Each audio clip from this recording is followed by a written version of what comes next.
Dans la vidéo précédente, nous avons vu comment nous pouvions construire une statistique Z représentant un modèle de l'échantillonnage sous une forme standardisée pour une statistique de description de données qui correspond à une différence de deux moyennes. Nous avons vu qu'une loi normale permettait de décrire raisonnablement bien la distribution d'une différence de deux moyennes et nous l'avons représentée sous une forme standardisée par la statistique suivante qui se trouve ici.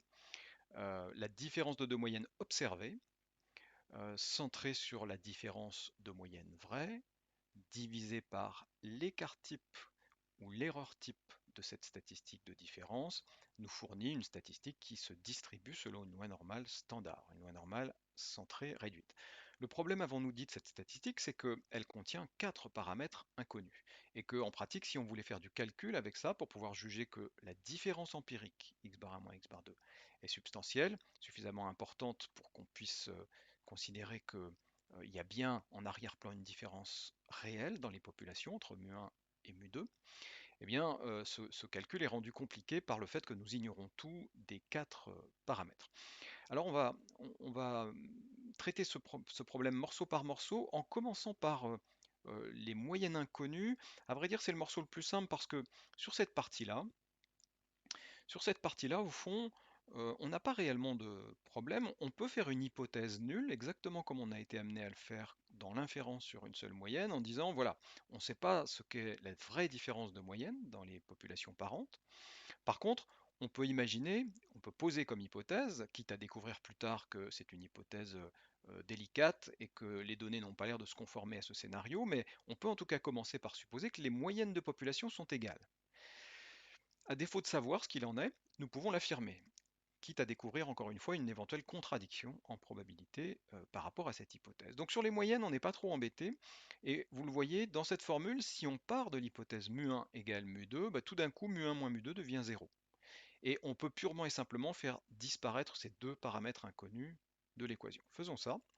Si on fait ça, en gardant bien dans notre tête qu'effectivement nous fonctionnons ici en mode conditionnel, j'ai envie de le dire comme ça, c'est-à-dire en supposant cette hypothèse nulle vraie, alors la statistique se simplifie beaucoup déjà. Nous venons de supprimer deux paramètres inconnus. Bon.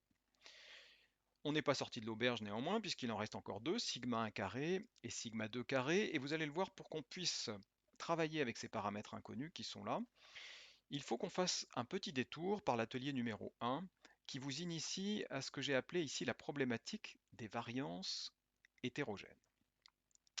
Dans cet atelier, eh bien, on peut regarder ensemble, on peut vous proposer de regarder plusieurs scénarios. Je vais commencer par un scénario simple où la distribution bleue concernerait des performances à un test langagier, par exemple, chez les hommes, et la distribution orange correspondrait à la distribution de la même performance chez les femmes. D'accord? On va partir d'un scénario simple où les moyennes et écarts types des deux populations sont absolument identiques. Dans cette situation, les deux distributions se superposent parfaitement et on pourrait dire dans cette situation des choses du type en moyenne, les hommes et les femmes ont le même niveau de performance dans cette situation, sur ce test, à cette épreuve. D'accord. On peut aussi décider de caractériser la performance d'un groupe en essayant de regarder quelle est la proportion dans ce groupe, quelle est la proportion de personnes dans ce groupe qui réussissent particulièrement bien l'épreuve. Et je vous propose juste pour l'exemple de considérer que dans cette épreuve, un score qui serait égal ou supérieur à 140 serait par nous considéré comme un score de très haute performance. D'accord. Dans cette situation-là, ici on dira les hommes et les femmes sur les deux aspects de performance moyenne ou bien de performance de haute qualité se valent puisque la moyenne est identique dans les deux populations et la proportion d'individus atteignant les scores élevés, arbitrairement définis comme étant égaux ou supérieurs à 140, est exactement la même dans les deux groupes. Donc, dans cette situation, il n'y a pas d'ambiguïté dans l'interprétation de ce qui se passe. Imaginons maintenant qu'il y a un différentiel entre le groupe des hommes, dont la moyenne serait de 95 par exemple, et le groupe des femmes, dont la moyenne serait de 115. J'essaye de reproduire un tout petit peu, de manière assez grossière, des différences objectives qui sont assez régulièrement découvertes dans les tests de performance langagière. Il y a un petit différentiel, un petit effet de genre dans les performances en langage. Dans cette situation, on peut dire des choses du type, en moyenne, les femmes, qui ont une moyenne de 115, réussissent mieux ces épreuves que les hommes.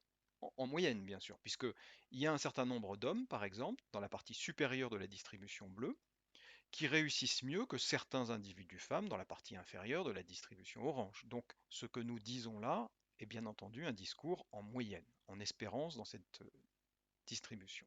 D'accord? On pourrait dire aussi que non seulement en moyenne les hommes et les femmes n'ont pas le même niveau de performance, en moyenne les femmes réussissent mieux que les hommes, on pourrait dire aussi que la proportion de femmes qui atteignent les scores élevés que nous avons arbitrairement définis comme étant égaux ou supérieurs à 140, la proportion de femmes, si je devais dessiner la surface sous la courbe à la droite de 140 dans cette distribution, très clairement la surface serait plus importante en orange que la surface correspondante sous la courbe bleue. On dira la probabilité d'atteindre les scores élevés pour les femmes dans cette situation-là est plus élevée que la probabilité pour les hommes d'atteindre ces scores particulièrement élevés en proportion. Donc sur les deux critères, performance en moyenne et performance en score élevé ou en proportion de score élevé, on va dire qu'on obtient la même conclusion, la même description de ce qui est en train de se passer dans cette situation. Maintenant, on peut commencer à imaginer des choses un petit peu plus complexes à interpréter. Par exemple, imaginons que les hommes et les femmes aient la même moyenne, mais que peut-être les hommes aient une dispersion de score plus importante. D'accord? Dans cette situation, tout d'un coup, on voit que les deux manières de représenter la performance d'un groupe, d'abord par moyenne, ensuite par probabilité d'accès au score élevé, ou au score considéré comme particulièrement élevé, tout d'un coup, ces deux critères divergent et ne mènent pas aux mêmes conclusions. Dans un premier temps, on dira que les deux populations réussissent en moyenne de la même façon dans cette situation. Mais dans un second temps, quand on regarde la proportion d'individus qui atteignent les scores élevés, assez clairement, les hommes, en proportion, sont davantage, sont plus nombreux, ou en probabilité, la probabilité est plus élevée pour eux d'atteindre les scores euh, les plus élevés. Ce qui veut dire qu'on arrive à des conclusions qui sont potentiellement divergentes. Elles le seraient encore plus d'ailleurs si, par exemple, chez les hommes, l'échantillon bleu, la moyenne était légèrement différente et légèrement inférieure. Parce que là, pour la première fois, j'arriverai à dire des choses du type, en moyenne, les hommes ont une performance inférieure à celle des femmes. Mais si je m'arrête à ça, je vais rater un aspect très caractéristique des données, qui est qu'en proportion, néanmoins, ils sont plus nombreux à atteindre les scores élevés que les femmes, dans ce troisième et dernier scénario. Qu'est-ce que cette comparaison nous incite à penser?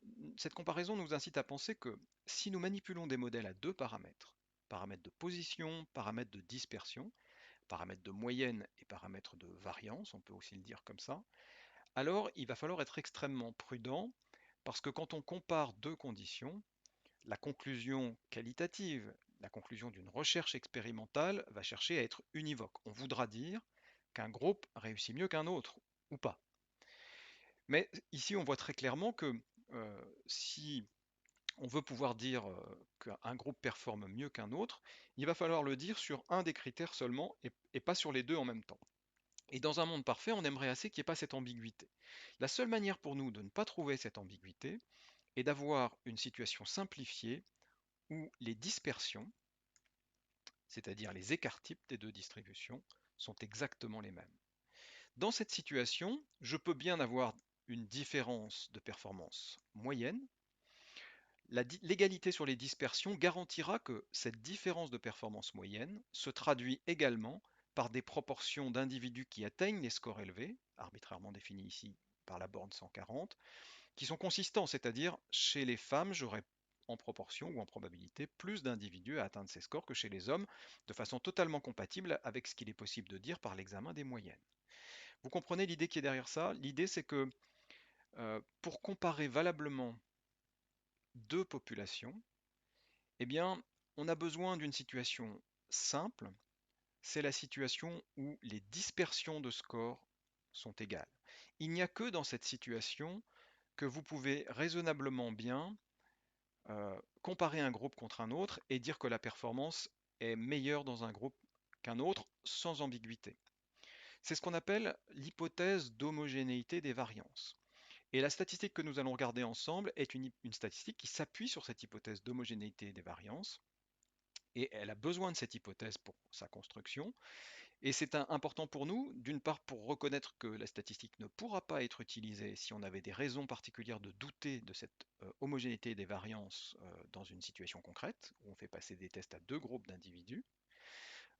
Mais aussi, on a besoin de cette hypothèse parce que, au fond, elle a une signification méthodologique. Je voudrais m'arrêter un petit peu là-dessus pour montrer qu'il ne s'agit pas là simplement d'une condition statistique, d'où va découler certaines propriétés distributionnelles que nous allons voir ensuite, mais également de quelque chose qui a du sens sur le plan psychologique et sur le plan méthodologique. Si je remonte un petit peu dans la page pour regarder le graphique, au fond, que faites-vous quand vous comparez deux conditions expérimentales? Vous cherchez par exemple, ici dans la performance en langage, vous cherchez à donner du sens à une différence de genre. Vous cherchez à donner éventuellement du sens au fait que l'un des groupes de genre peut éventuellement performer mieux qu'un autre. Vous voulez une conclusion univoque, mettant un groupe en avant par rapport à un autre, et vous voulez pouvoir affirmer que l'un des groupes performe mieux que l'autre de manière non ambiguë. Ce qui veut dire que votre unité de discours n'est pas l'individu, votre unité de discours est le groupe. Et dans ce modèle où les variances sont égales, qu'est-ce qui vient caractériser de manière unique le groupe? Intégralement la position moyenne. À partir du moment où les variances sont égales, vous pouvez décider de caractériser un groupe uniquement par le paramètre de position de la distribution, autrement dit par le paramètre de moyenne.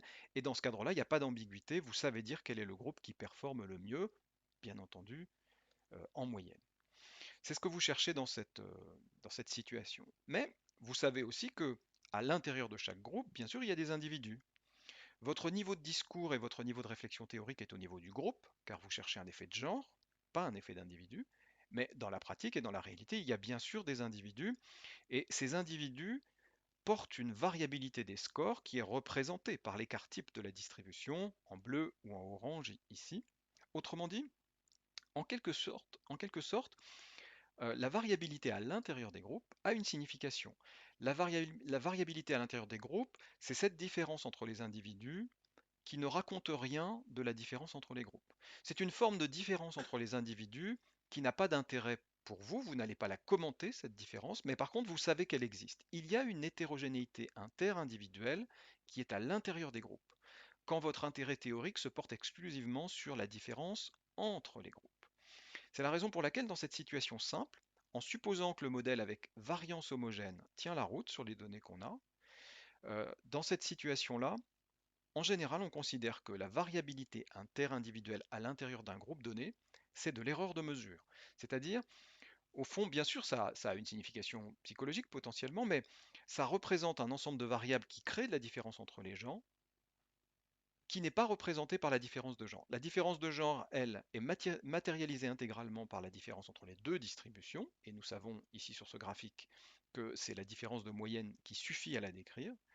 Et la différence entre les individus à l'intérieur d'un groupe, eh bien, elle vient porter, ou elle porte, ou elle est portée, on va le dire comme ça, par d'autres aspects psychologiques qui existent et qui sont incontestables, par exemple des effets d'histoire personnelle, d'apprentissage, ou de fatigue au moment de la passation, que sais-je, ou de concentration, tous facteurs qui peuvent agir sur la performance des individus et qui peuvent agir exactement de la même façon dans le groupe orange et dans le groupe bleu. Et si ces facteurs s'équilibrent dans le groupe orange et dans le groupe bleu, alors logiquement, la, la part de dispersion qu'ils impactent et qu'ils amènent devrait normalement être identique en amplitude. C'est la raison pour laquelle on s'attend, d'un point de vue expérimental, si euh, les attributions de groupe, ou plus exactement si les sujets ont été choisis de manière aléatoire, par exemple, on s'attend à ce qu'effectivement la variabilité à l'intérieur des groupes soit du même ordre de grandeur dans l'un et dans l'autre. Donc, vous comprenez que dans cette démarche qu'on fait de vouloir comparer des groupes d'un point de vue méthodologique, la traduction statistique du problème devient une comparaison de distribution. Quand ces distributions sont des lois normales, Nous avons besoin en outre de supposer que les paramètres de dispersion sont les mêmes pour pouvoir comparer les groupes de manière univoque uniquement par leur moyenne. Dans ce cadre-là, la dispersion entre les sujets à l'intérieur des groupes représente une erreur, c'est-à-dire un ensemble de facteurs qui ne sont pas intéressants pour l'expérimentaliste, un ensemble de facteurs qui sont tout sauf de la différence de genre, mais qui néanmoins existent, mais que l'on va supposer équilibrés d'un groupe à l'autre, de sorte que cette variabilité, normalement, est attendue comme homogène dans chacune des deux conditions.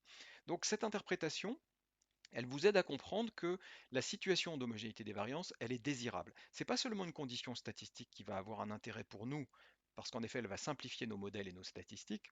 C'est une situation qui a une interprétation, c'est une situation qui a un vrai sens méthodologique. D'une certaine manière, si nous ne retrouvons pas ça dans nos données, eh bien, ça nous incitera à penser que peut-être l'organisation même de notre expérience pose un problème, que certains facteurs ont agi à l'intérieur d'une condition de façon spécifique et n'ont pas agi de la même manière dans l'autre condition, et ça, ce sera véritablement un problème.